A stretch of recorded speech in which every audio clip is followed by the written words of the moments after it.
What I have here is an ancient Chapin garden sprayer. And I say ancient because it was probably produced in the 60s or the early 70s.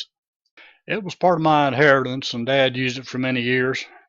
It was time to clean the siding on my house. It was time to put it back into service after it had been sitting for several years.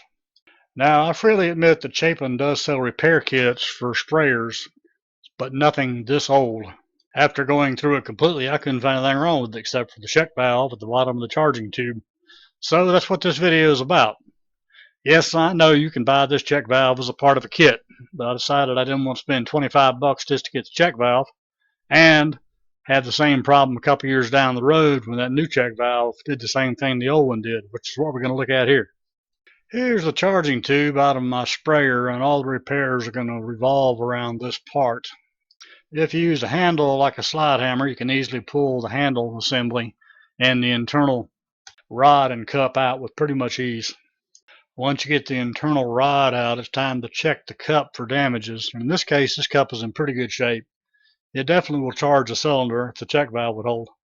Chapin does indeed sell this cup as a single entity unit. They're a little hard to find. Lowe's, Home Depot, and one of the hardware stores I checked had the separate part for the cup. Most of them didn't even have a repair kit for even the new sprayers. Okay, so here's the source of my problems. The check valve on the end of the charging tube that will not seal. As you can see here, it's kind of warped, and there's no way this is going to pull back and seal the tube. After removing the check valve, you can see here that it's cracked and dry rotted and probably has chemical damage over the years. So there's no way this part was going to work. The more I thought about it, the less I liked the idea of trying to buy a new one and trying to push it back through the hole without damaging the check valve or damaging the charging tube. So okay, it was time for a different solution to the check valve issue with the charging tube. After doing some careful measuring, I determined that a number 12 O-ring, 13/16 by 3/32 in diameter, was the ideal O-ring for my application. These came from Lowe's, and they're probably Buna-N, which means they'll give me some limited protection to minor chemicals. I won't be able to put pure chemicals in the tank and pump without probably damaging the O-rings. Of course, I've got 10 of them now, so I could replace the O-ring if I see any damage on the O-rings. If I do need to pump some harsher chemicals, I can always go to McMaster Car and pick up the O-rings in a Viton or some other compound that will definitely stand up the chemicals I'd be using. And as you can see here, that O-ring fits very nicely on the end of the charging tube. Doesn't block the holes and fits in there fairly tightly. Okay, so here's my repair kit that I used to fix mine. To start things out with, I used a 1/4 bolt, and as you can see, this is a shoulder bolt. In my case, I used one 3/8 by 1/16 inch diameter O-ring. The second O-ring could be used in lieu of the springs, as I'm going to discuss here shortly. The next thing on the list is a 1/4 washer. 1 inch would work, but I went ahead and used about 1 1/4 inches. Want to make sure the O-ring can't squirt out around the washer circumference if you get the washer too small. The final item on the outside, of course, is the 13/16 by 3/32 O-ring. On the inside, I used a spring and a nylon style 1/4 lock nut. Now in doing the 3-bear thing, the one spring on the left is actually too soft, the one on the right is too hard, and the spring I'm going to show you in just a second is the actual spring that I used. Now everything here is pretty much off the shelf stuff except for the spring. As to where I got mine, well, I'm a collector. I tend to collect parts for use in the future. When I find something I can no longer use, I take it apart and recycle what I can keep and use, and then send the rest to a metal scrapper. Well, somebody said, that's great for you. About me, how do I get my spring? Well, if you've got a soap dispenser in your house for hand soap, chances are you already have a spring.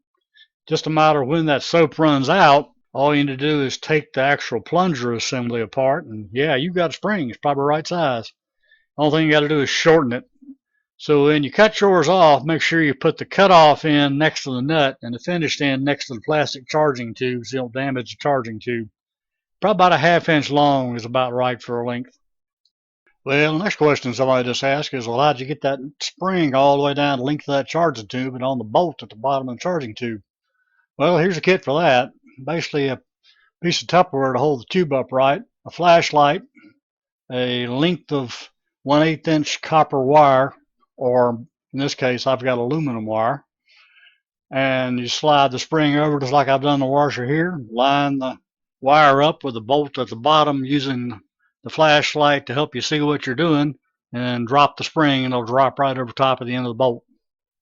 Now the next problem, of course, is putting the nut on the end of the bolt at the bottom of the charging tube. Actually, that isn't too bad either. What you want is a short 1/2 inch long piece of 2 inch wide packing tape. Then you take the packing tape and push the nut into the socket with the packing tape holding the nut in place. The sticky side of the tape should be next to the socket, not next to the nut.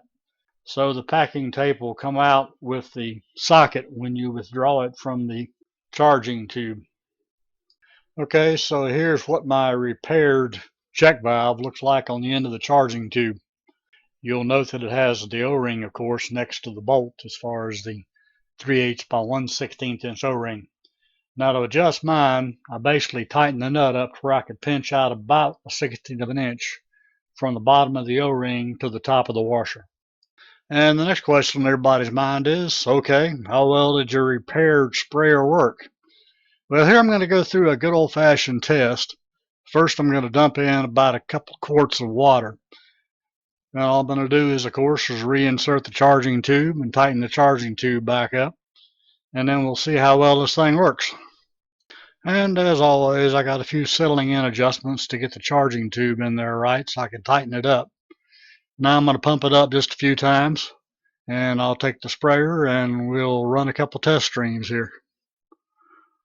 I'd already rinsed the tank out pretty good, and it was empty before I started this. So all I'm going to do now, of course, is go ahead and squeeze the handle, and then I'll shoot all the water out on the concrete just to show you how far it'll go. As you can see here, I've got a pretty good stream. And if you take a look at it, it's probably shooting water if I shoot level like this about 4 to 6 feet without any trouble at all. So this to me indicates my check valve is working pretty darn good. Well, thanks for watching. Hope you found this video both interesting and useful, and maybe I showed you how to repair your sprayer and save yourself a couple bucks and a couple headaches. If you did, glad I could help you. Consider giving me a like, and definitely consider subscribing. I've got a few other things coming along I'm pretty sure you're going to want to see. So take care, y'all, and I'll catch you on the next video.